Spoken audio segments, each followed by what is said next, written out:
국난을 극복하려면 국민의 힘이 모아져야 하는데 지금은 국민들이 둘로 갈라져 있습니다.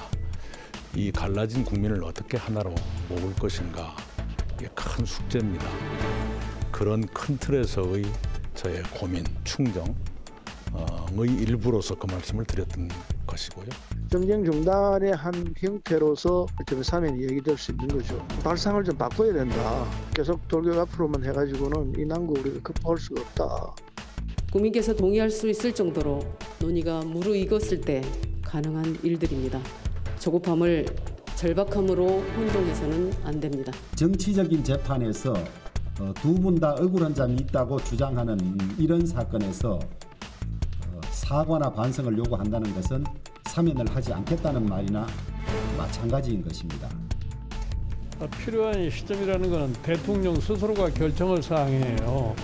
이 사면이라는 게 대통령에 주어진 헌법상의 고유의 권한이기 때문에 이 문제에 대해서 뭐 다른 사람이 이러고 저러고 얘기할 수 있는 그러한 성격이 그게 아니라.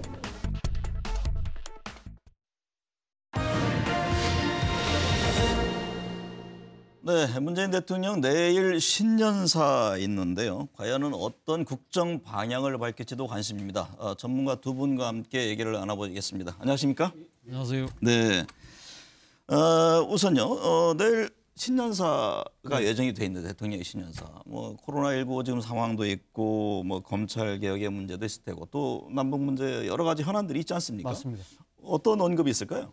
일단 뭐 지난주 그 대통령께서 신년 인사에서 이야기했던 올 새해를 맞이하면서 이야기했던 국정 키워드가 세 가지가 있습니다. 네. 첫 번째는 통합, 두 번째는 회복, 세 번째가 도약이었는데요. 아마 이 국정 키워드 세 가지를 통해서 이야기를 하지 않을까 하는 생각인데요. 일단 네. 뭐 통합이라는 부분에 있어서는 그러니까 집권 5년 차를 맞이하면서 이 집권을 마무리하는 과정에 있어서 이 문재인 정부가 초창기 출범할 때 이야기했던 국민 통합, 그러한 부분들에 대한 그 성과를 반드시 내겠다는 아마 다짐 차원에서 이야기를 할 것 같은데요. 네. 문제는 이 통합에 구체적으로 이 방안들을 내놓을 것이냐 부분에 대해서는 뭐 그거는 조금 더 지켜봐야 될 대목이긴 합니다만, 아무튼 어떤 식으로든 지난해 노출되었던 여러 가지 그러니까 정파 간 또 국민 간 대립과 갈등은 어떤 식으로든 반드시 극복하겠다는 다짐이 놓일 것 같고요. 그리고 네. 회복이라는 부분은 지금 코로나19 사태로 인해서 지금 민생 경제나 뭐 이런 또 여러 가지 문제들이 있지 않습니까? 이런 부분들을 반드시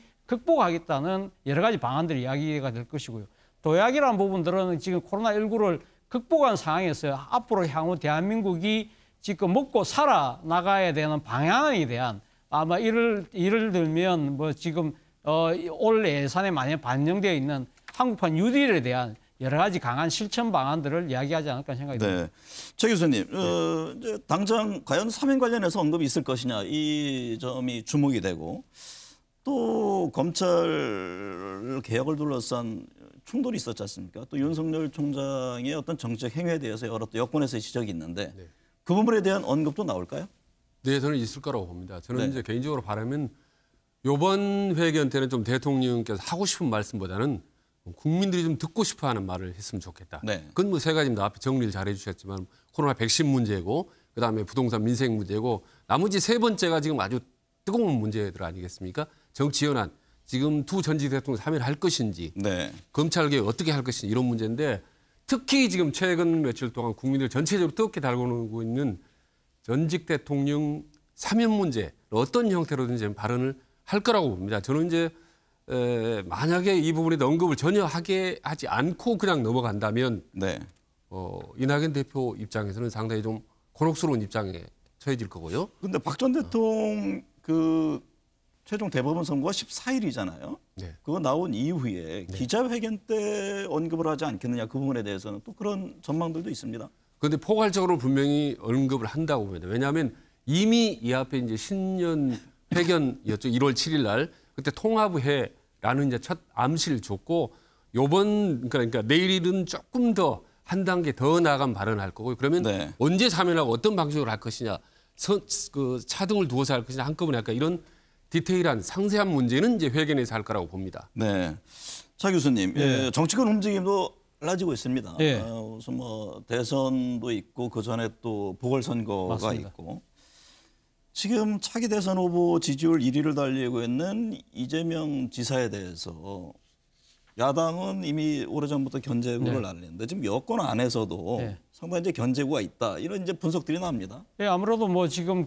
이 이재명 지사가 일단 여론조사에서 1위로 부상한 데 대한 여러 가지가 견제가 생길 수밖에 없는 상황이 아닐까 하는 생각이 듭니다. 네. 지금 뭐 당장 그 이재명 지사가 상당히 지금 치고 나가는 그 분위기를 보이고 있다고 한다면 뭐 지금 다른 지금 이 준비를 하고 있는 후보들 입장에서는 상당히 정치적으로 상당히 좀 촉박하고 절박해질 수밖에 없는 상황이라고 한다면 이재명 지사가 지금 강점을 보이고 있는 부분들에 대한 상당히 정치적 태클을 걸 수밖에 없는 상황이라는 겁니다. 사실 네. 뭐 이재명 지사는 지난해 코로나19 사태 때 그 여러 가지 빚었던 그런 국가적 어려움 상황에서 자신의 정치적 브랜드를 세웠거든요. 예를 들면 뭐 지금 이 기본소득의 문제, 또 재난지원금 문제, 또 그리고 지역 화폐의 문제 이런 식의 자신의 정치적 브랜드를 만든 그런 아주 호기를 갖고 있었습니다만 네. 이러한 부분들이 또 가지고 있는 여러 가지 또 이 상대적인 또 이 부작용들도 있는 것이거든요. 이러한 부분들에 대해서 강하게 지금 태클을 먼저 걸고 놓은 분이 지금 정세균 국무총리인데 정세균 네. 국무총리 입장에서는 국가를 총괄하는 입장에서 지금 이 이재명 지사가 이야기하고 있는 지역 화폐라든지 또 그 보편적 지급이라든지 이런 부분들에 대해서 상당히 좀 단견적이고 단세포적인 아마 이 논의가 될 수밖에 없다는 식을 강조를 하면서 자신은 좀 더 국가 전체를 바라보는 그러니까 이 통합적인 리더로서의 면모를 가시하는 부분이 있는 것이고요. 그리고 또 이낙연 대표 그 입장에 부분에 대해서 어떤 정책적인 측면 외에 다시 이제 정치적인 해석들을 많이 하잖아요. 그러니까 정세균 총리가 대선 일정을 감안해서 뭔가 좀 새로운 변화를 꾀하는 것 아니냐 그런 해석에 대해서는 동의하십니까? 예, 뭐 동의를 합니다. 왜냐하면 지금 이 소위 말해서 이낙연 대표의 대세론 자체가 흔들리면서 이재명 지사가 치고 올라가는 상황이라고 한다면 네. 소위 말하는 지금 차기 대선 구도에서 정치적 공간이 일종의 열리고 있는 것이거든요. 네. 그렇다고 한다면 지금 다크호스라고 지금 많은 사람들이 보고 있는 정세균 총리 입장에서는 상당히 그 공간을 파고들어야 되는데 이 부분에 있어서 하나의 약점이 이재명 지사가 가지고 있는 여러 가지 정책들 중에서 아까 제가 언급했던 이 지금 재난지원금 문제라든지 네. 지역 화폐 문제 이런 부분들에 대해서 강하게 그러니까 치고 나가면서 아마 정치인 정세균의 존재감을 부각시키려는 네. 그런 의도가 깔려 있는 것이 아닐까 생각이 듭니다. 최 교수님 리더십 연구 많이 하셨잖아요. 이제 정 총리가 사실 그동안 굉장히 스마일, 신사 이런 이미지였는데 이 단세포적이다 이런 표현이 굉장히 격한 표현 아니겠습니까? 네. 과연 그 배경이 무엇이냐. 근데 이 부분에 대해서 또 이재명 지사는 고맙습니다. 잘 새기겠습니다. 또 평소에 이재명 지사도 상당히 적극적인 대응을 하는데 이번에는 한 발 물러섰단 말이죠. 예. 이걸 어떻게 봐야 합니까? 굉장히 어떤 전략적 움직임으로 봐야 하나요?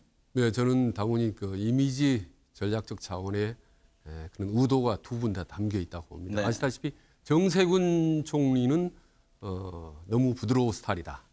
그다음에 이재명 지사는 너무 강해서 탈이다. 네. 뭐 이런 비판들이 일각에 있었지 않습니까? 그런데 이번에 이제 정세균 총리 같은 경우는 상당히 좀 센 그런 표현이 했지 않습니까? 단세포적이다.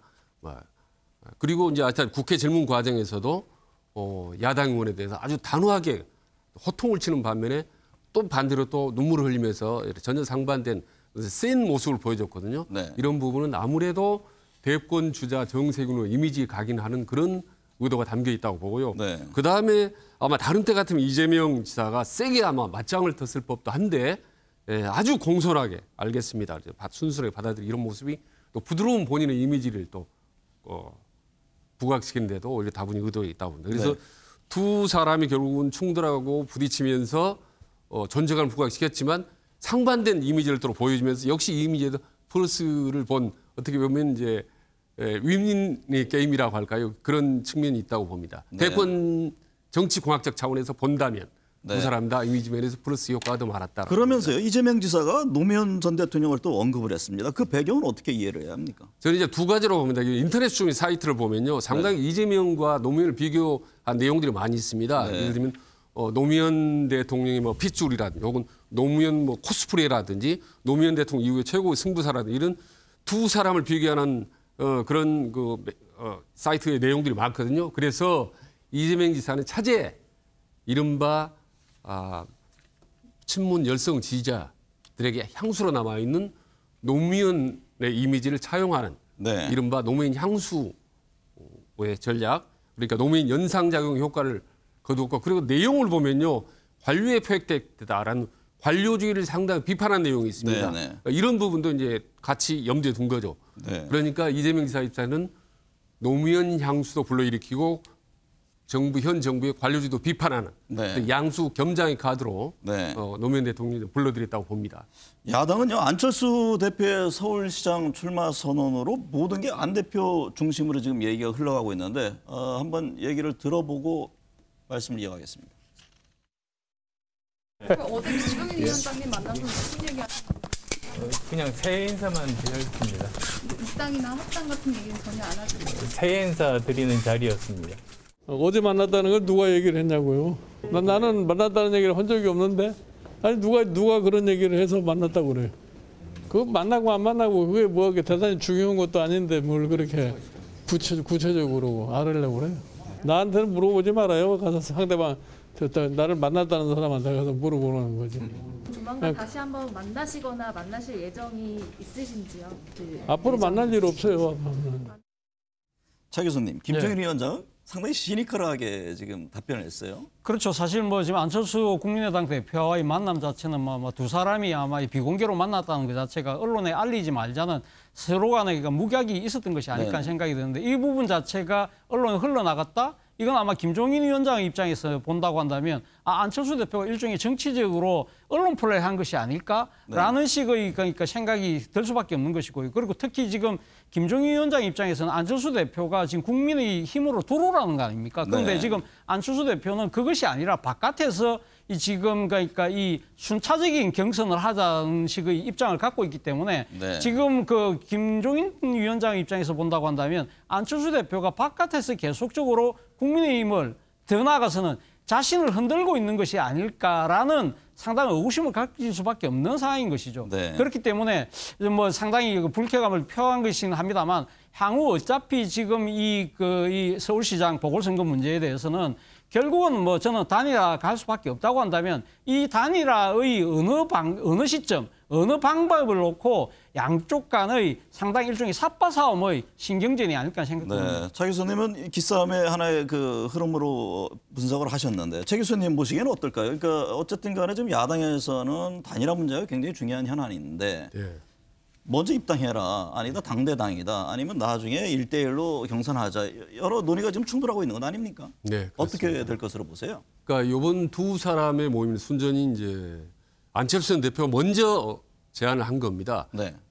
그래서 어떻게 보면 이제 안철수 입장에서는 김종인 대표와 관계를 좀 회복하고, 그리고 무슨 생각을 가지고 있는 타진하고 위한 모임인 반면에 김종인 위원장 입장에서는 뭔가 좀 구체적인 야권 단일화 관한 얘기를 기대했었죠. 근데 별로 얘기가 없이 이제 가버린 겁니다. 그리고 보면은 당시 모임은 상당히 안철수 대표가 주도적으로 구체적인 얘기는 안 하면서 우호적인 분위기만 유지했다라는 측면에서 이제 상당히 좀 불쾌한 것 같아요. 그러니까 결국은 안철수 대표는 좋은 분위기를 얻고 탐색하는 데 성공을 했지만, 김종인 위원장 입장에서는 별로 실질적인 득이 없었다는 점에서 상당히 좀 불쾌해하는 것 같습니다.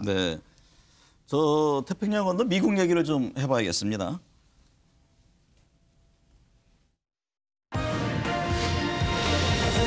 미국 트럼프 대통령 트위터 영구 정지 조치까지 당했는데, 지난주에 상당히 참 충격적인 화면들을 접하지 않았습니까? 미국 의사당이 사실 짓밟히는 그런 장면인데, 지금 의사당 난입 사태 문제에 따라서 탄핵이기까지 지금 몰리고 있습니다.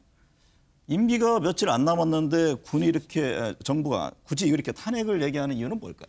지금 대통령 임기가 1월 20일까지니까요. 한 열흘도 채 안 남았지 않습니까? 그렇다고 한다면, 그럼에도 불구하고 지금 탄핵을 한다는 이야기는 사실 먼저, 그러니까 지금 대통령 임기 안에 탄핵이 과연 가능할 것이냐, 저는 가능하지 않습니다. 않다고 보지만, 그럼에도 불구하고 미 의회가 저렇게 하는 이유는 일단 그 퇴임한 이후에도 탄핵은 가능하다는 겁니다. 미국 절차상 지금 의회가 그러니까 지금 절차상 그게 가능한데, 그러면서 퇴임한 이후에도 이렇게 탄핵을 하려는 이유는 결국은 지금 그 트럼프 대통령의 정치적 재기를 막으려는 하나의 그 노림수가 깔려 있는 것이 아닐까 하는 생각이 듭니다. 이번 대선에서 트럼프 대통령이 지긴 했지만 7,400만 표라는 사상 유례 없는 최고의 득표율로 낙선한 후보가 됐거든요. 그렇다고 한다면 트럼프 대통령 입장에서 4년 뒤에 충분히 정치적 재기가 가능할 것이다. 이러한 것을 차단하려는 생각도 있는 것이고요. 그리고 특히 지금 미 의회에서 지금 탄핵이 만약에 가결될 경우에는 또 내지는 이 탄핵을 추진하는 과정에서 공화당의 그 의원들이 상당히 동조를 하게 된다고 한다면 트럼프 대통령과 공화당을 분리하는 효과도 갖고 나올 수 있다. 더 나아가서는 트럼피즘이라고 불리는 소위 말하는 극단화된 이 대결의 정치 음모론 이런 것도 앞으로 차단할 수 있는 하나의 기제가 될 수 있다는 차원에서 민주당이 강하게 탄핵 드라이브를 걸고 있는 것 같습니다. This was a fraudulent election, but we can't play into the hands of these people. We have to have peace. So go home. We love you. You're very special.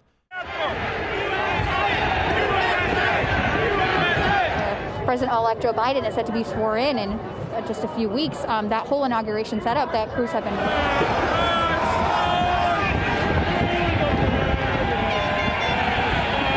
Finally, get down.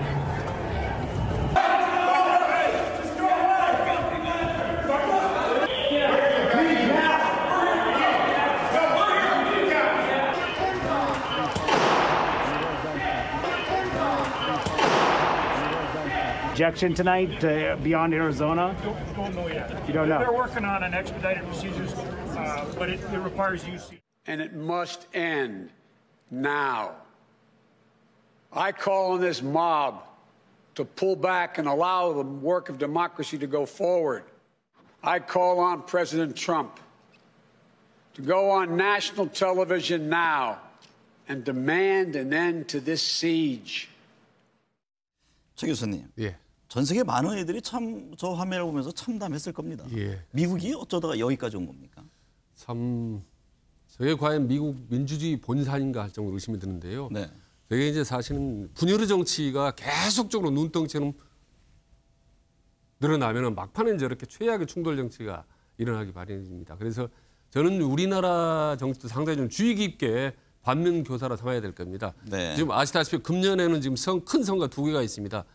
당장 4월에 이제 재보선이 있지만 9월에 가면 또 여야들이 대선을 앞두고 또 경선을 치르게 됩니다. 네. 자칫하면 완전히 분열의 해가 될 수가 있죠. 그래서 미리 이제 이런 걸 걱정해서 문재인 대통령께서 통합회로 이제 강조하는 건데 우리도 만약에 좌우 진보로 계속 갈라져서 지금처럼 대립하고 선거가 반복되면 저 유사한 형태로 가지 않을 수 없는 거든요. 네. 그래서 지금 상당히 좀 우리가 주의 깊게 이런 현상이 우리가 뒤발되지 않도록 금년에 좀 통합의 길로 여야의 협치가 좀 빠른 속도로 가속화됐으면 좋겠다는 생각을 합니다. 네. 오늘 두 분 날카로운 분석 감사합니다.